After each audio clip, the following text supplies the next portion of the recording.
Alright, so dear Splutters, welcome back. Today we're diving into the world of deep tech research and nanotechnology with Professor Krishna Agarwal. She's the head of 3D Nanoscopy Group at UIT, the Arctic University of Norway. Krishna's research combines physics, mathematics, and engineering to develop revolutionary imaging solutions for clinical biology and medicine. And she's also part of the EIC Women Leadership Programme, an initiative empowering women at the forefront of European innovation. So, Krishna, welcome to Efecto Cascada. How are you today? Doing very well, thank you. Thank you so much for taking your time to be here with us. It's a pleasure. It's a pleasure for me too. Thank you. All right, so let's get to know you better. Not sure, would you like to introduce yourself to the audience? Because you've built an impressive career across India, Singapore, and Norway. So you're right. I grew up in India, and I think I'm one of those rare people who, at the age of 11 years old, knew that I wanted to be a scientist. And I knew Wow. it with a conviction which I followed through. And I completed my bachelor's in technology from IIT Dhanbad, and this is one of the elite institutions in which the competition to enter is pretty significant. And then after completing my bachelor's, I actually joined a company called DRDO, which is into radar development. And there, I was developing radars for the next generation, and I got bored. I had learned everything that could be learned, and then I was ready for new things. And then I decided that, okay, the real concept behind radar is electromagnetics. Can I do a PhD in that? So I applied for PhD in Singapore, and I was selected with scholarship, and then India to Singapore.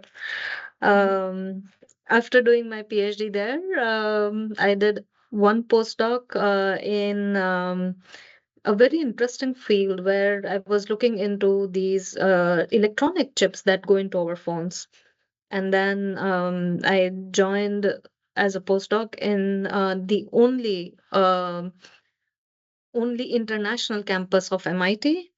It's called Singapore MIT Alliance of Research and Technology. And during that, I invented Musical. Musical is a nanoscopy algorithm, um, which the concept of Musical came to me in 2014. And it was the same year when super resolution microscopy or nanoscopy got Nobel Prize.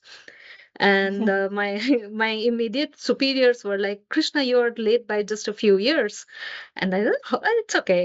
We will make impact where we can." And then I took musical to UIT. This is the northernmost university where I'm sitting right now of the world. And it gave me a very conducive environment to set up my own team, to grow as a research leader, and then also now innovation leader. And that is, in summary, my journey so far. Wow, impressive. I'm honestly speechless. It seems as if everything is aligned with you, because as you mentioned, Nanoscopy got the Nobel Prize, and then you developed musical. Um, you're a complete example to kids out there as well. So thank you for that. So as you were saying, your work combines so many disciplines from physics, engineering, and biology. But what would you say it's your driving motivation behind your research in 3D nanoscopy? Mm, Well, it's very interesting that you did discuss about my research encompassing different disciplines. And actually, the secret is that I get bored. I get bored easily. And every few years, I am interested in exploring something new. And that is how it becomes very transdisciplinary. About nanoscopy itself, or what drives me in nanoscopy, I think this is a very interesting field. First of all, we look at things as small as molecules, but we do not just look at them. We actually look at how these molecules are making life unfold. And this is so marvelous to experience firsthand. And then to see that actually what you are learning there, what you are discovering there can be used for eventual clinical impact. That is something which drives me a lot these days. It's not just pretty images, and the images are really, really pretty. They are their own motivation in a way. But then the fact that these images are telling a story of a patient which actually can be treated, that is mind blowing. Mhm. It is indeed. Wow, you're a true explorer here, and you like to go from the very beginning and root of the creation of the world. I mean. I hope so. All right, so let's dig into more an innovative and impact section here.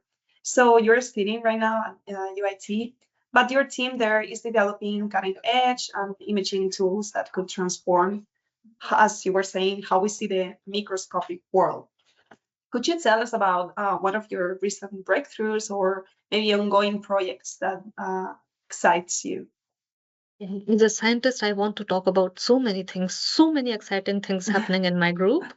But if I were to choose one, I would choose spermotile. And this is an innovation which can channelize this nanoscopy that I was describing before into actually identifying the sperms that will help in fertilization success. So if you imagine, actually, when we want to reproduce, our body or male body produces 5 million sperms, and female body typically produces one egg.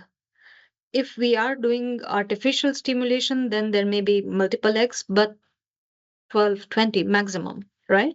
So it's 5 Mhm. million that are competing for that one egg, or at most those 20 eggs, right?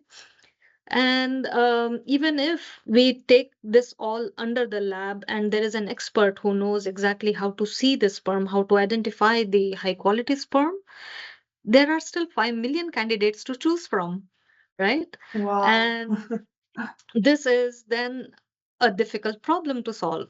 And it is also a little bit of the subjective dependence on the expertise and whether that expert is there in their best performance today, now or not, and so on. Mhm. Yes. And with spermotile, first of all, we are ensuring that we can select the best sperm in an automated quantitative manner. But also, what is marvelous in spermotile is we can do something very unique. We can separate sprinters from marathoners. The race of a sperm from their origin to the egg towards fertilization is a marathon-like course. And if we evaluate sperm for just their stamina, how fast they can go, then it is not a sufficient indicator of whether that sperm is robust enough, enduring enough to take that journey. So, with our technology, with this nanoscopy nuances, we have been able to really clearly identify the marathoners from sprinters. And that is something very unique that we are able to achieve. Wow, congratulations on that. Thank you. That's, yeah, especially when it comes to the world of birth and all that. Actually, recently we had a guest here in the podcast who is the founder of an application, a startup called Enhanced Fertility.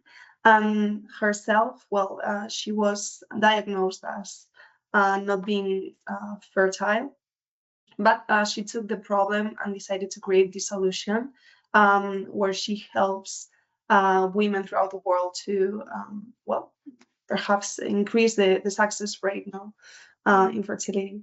So, yeah, it reminded me of that. That's awesome.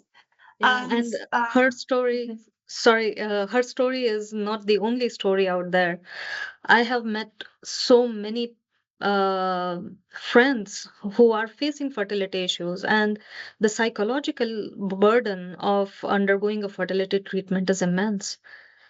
We have a friend who has gone through 18 cycles over a wow. very long period of time, and the money is one part, but simply sustaining it psychologically, being unsuccessful every cycle, that's a big pain. So if we can make a, an impact, I think Mhm. I will be very happy about making those people suffer less.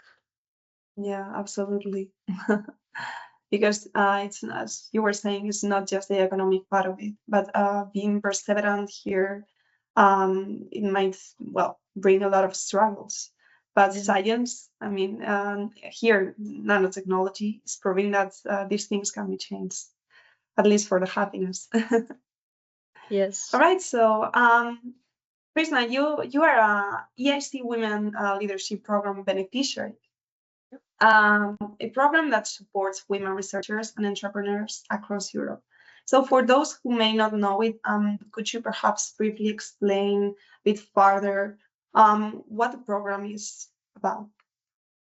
Um, this is actually a very fantastic program.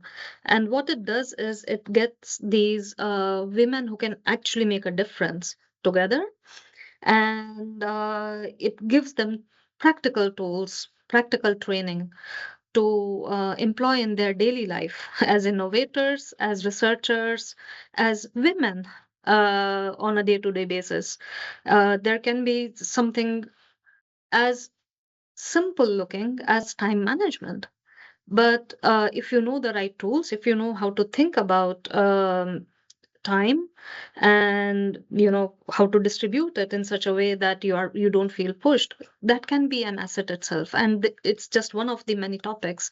There were really cool, very important topics, and there were role models who shared their journeys. That was also very inspirational. So it's it's a place where you first find people like you, people who are inspiring, people who have that energy and that promise to make an impact, and you learn practical tools. You discuss with each other about Mhm. um, how these tools can actually make a difference in the practical life, and you get inspired. That's awesome. Oh yeah, definitely. I'm sure you'll get inspired, and being there as a women entrepreneur, supported by other amazing women entrepreneurs, it's well, it's vital here, and it's changing the current nowadays. So you were saying that there was mentoring here, there were experts on networking and coaching. Um, so that was, would you say, support beyond the financial part, right? Yes.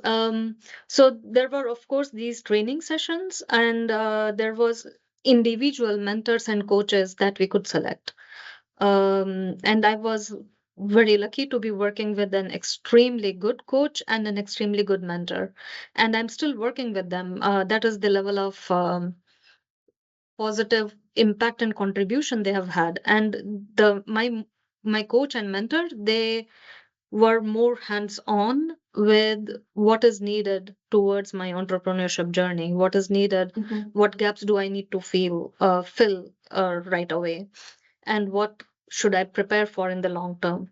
So that was actually a very useful, directly impactful part of the program. Also, through this program, I attended EIC Summit, and Mhm. this EIC Summit was actually also a nexus of so many varieties of potential business partners, potential opportunities, all in one place. And that was also phenomenal, just to know that you can recruit help. You don't need to do everything yourself as an entrepreneur. That was very Right. useful. Yeah. That's essential, especially when you're in the first stages of your entrepreneurship. So happy that, well, a women like you got help and support from this program, because I'm sure that, well, you're just gonna succeed even more as a true explorer. So you'd say that this program has definitely influenced your leadership and research journey from now on, right? Yes. This is something actually very interesting. Uh, I did not feel any gender bias for a very long time in my life. I have been relatively lucky that um, even if probably gender bias or gender practices were around me, um, I did not perceive them, and therefore they did not exist for me. Mm-hmm. And in this women leadership program, I learned many stories. I learned that um, the world may not be as I see it. There may be many realities of the same world. And I became Mm-hmm. more sensitive about, more considerate about other people's reality, their versions of reality, and what might be helping them succeed, what might be daunting to them, what might be stopping them to achieve their best, and so on. And I think this growth as a research leader has been very vital for me. Wow, that really touched me, honestly. And even if I'm not a women entrepreneur myself, I could feel by your words that being surrounded by these women leaders who have had their different paths and so on, it definitely takes learnings, takes courage, and well, you gotta be a visionary sometimes and um, just lean on yourself. But having other women going through um, more or less the same thing, but on a different perspective can be very, very helpful. Yes, it has been. All right, and just would like to reflect a bit with you about women in deep tech topic because, as you may know, deep tech is still a field where women, as we have had chat before, are underrepresented.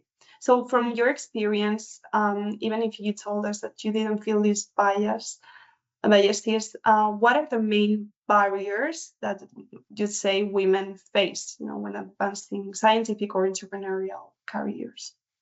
This is a this is a very important question, and I have been reflecting on it myself for a few years already. And as far as I understand, there are several things. One thing that we all need to understand is the journey of deep tech is pretty long. It typically takes 8 to 10 years. And if it is deep tech plus med tech, you also have to prepare for clinical trials. So maybe 15 Mhm. years, 20 years, right?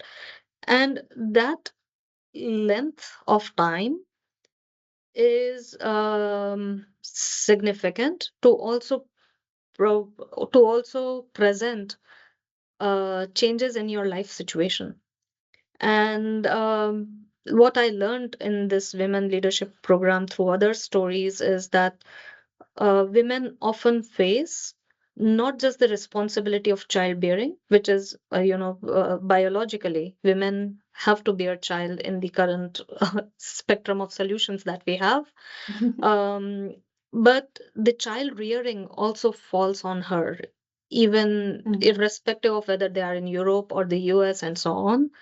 And this means that when a woman is tending to the family, she, even if her heart, even if her entire motivation on her deep tech part is unquestionable, it's more than 100%. She does not get that support, that cushion to invest herself in the way she could. And this is something that is usually not even a situation for a man. And there may be some scope of, first of all, a societal change.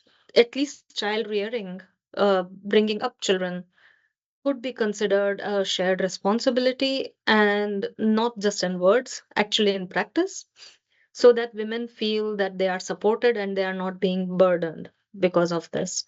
The other thing is, there may be some extra support in terms of funding towards cushioning when they cannot be 100%, when they need a little bit extra support, maybe an extra hand, and so on.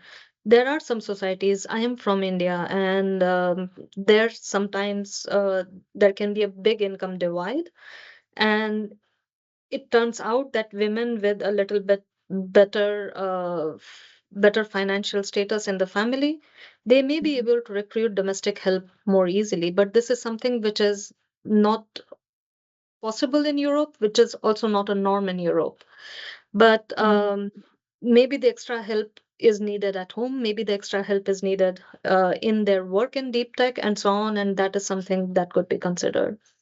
One more thing that um, comes to my mind is in deep tech, in even scientific research and something which is a long haul journey, um, women are often told that you have gotten this opportunity because you are a woman.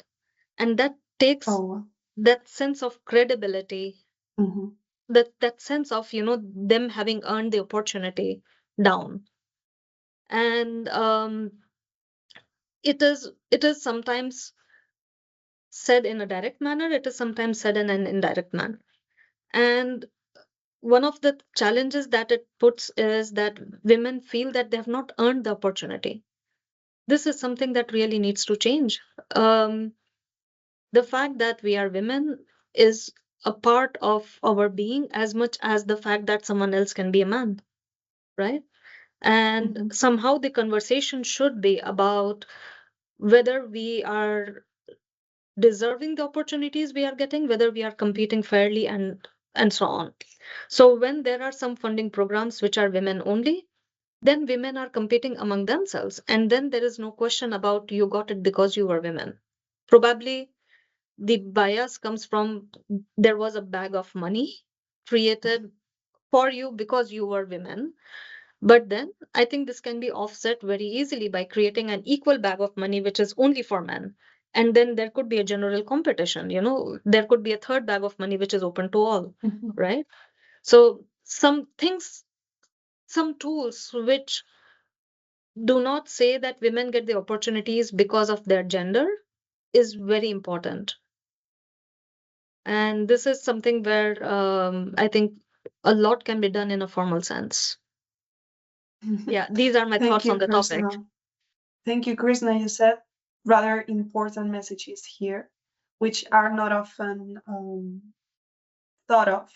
Because whenever you see a EU program out there or open call opportunity, you never think about what stories are actually behind. Because definitely approaching a career yourself, but having a family at home, I mean, it takes two Tango. businesses at the same time, you would say. Yeah. Sometimes time management here is it's very important, but having help and having people support you, and not just for being a woman or a mother, but being a person, which is, I mean, this going for their dreams. It's equitable, and everyone it like should do it. Deserve the chance to So it. Yeah. so yeah, thank you for that. We still need a lot of work here, but it's amazing that we are having these women leadership programs, which are deploying these new tools and are putting, I mean, the focus on women finally, because there's many entrepreneurs, many researchers as you and explorers who are bringing the future of innovation today. So thank you for being such an inspiring woman, not just for what you do, but the messages and the the stories that you've seen throughout your life. Thank you. All right, Krishna. But before we go, we always like to tie the episode with a little game here.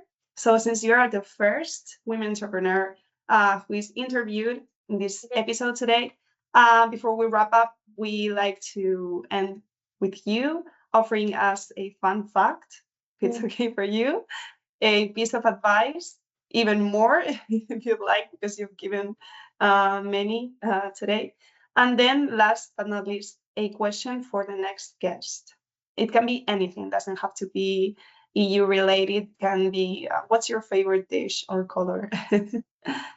Yes, fun fact, and this fun fact was I came across it just the past week when we had spermotile quarterly meeting.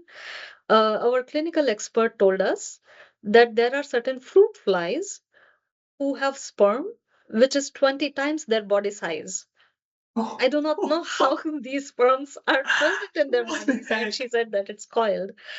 Yeah, a piece That's of rather a fun fact. it is. One of the best that the human has given us, let me tell you. It is. And a piece of advice, there are obstacles that we as people, women or men, there are obstacles that we have to overcome. But there are things which are on the side. These we create obstacles by bringing it before us. So sometimes ignorance is bliss. If you can ignore the obstacles which are on the side, which are directly not in your path, I think this Mhm. helps a little bit. Yeah, and I think this advice is for yeah, for everyone, I think. Question for the next guest. How many eyes do you have? Oh, wow, that can be because when you mentioned, which is a great tip, the ignorance, trying to ignore the external perceptions that we have daily, it's good to focus on your goals. Let me add to that meditation is key here, because we are always just influenced by what's going on out there, but we are not actually taking care of what do we really need. Need to So do. perhaps the next guest may answer she has a third eye there. Perhaps. All right, Krishna. So thank you very much. It was a pleasure talking to you today. And thank you for sharing your inspiring journey and amazing advice. Your work, it's a powerful example of how European research and innovation programs can empower women to lead the next wave of breakthroughs here. So Thank thank you you, very Krishna. much, Paula. It has been very interesting to talk about these things with you. Yeah, I'm sure that in the audience, there's many women and little girls out there that will get inspired by your story and hopefully work as well in nanotechnology. Who knows? Efecto Thank Cascada. you.